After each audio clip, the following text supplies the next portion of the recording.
Hello everyone, welcome back to our channel. In today's video, I'll show you how you can fix the issue where PDF files or document don't open in WhatsApp. This works for both iPhone and Android. Let's get started. So, sometimes the app is outdated. Open up your app store and then in the search bar, search for WhatsApp. Once you search for it, you need to go ahead and simply tap onto it.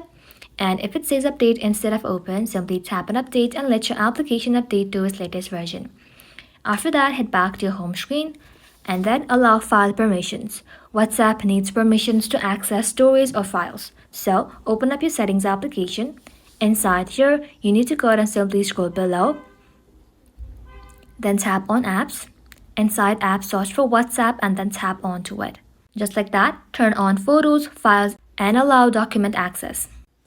After that, check your internet connection. WhatsApp downloads document from the server, so if your Wi-Fi or data is weak, the file may not open. You can try turning your Wi-Fi off and on, switching to mobile data, and restarting your router.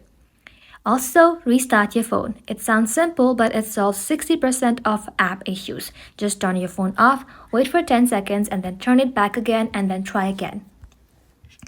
And that's it. These steps should fix PDF and document opening issue in WhatsApp. Thank you all for watching. If this video was helpful, leave a like and sub, and I'll see you in the next one.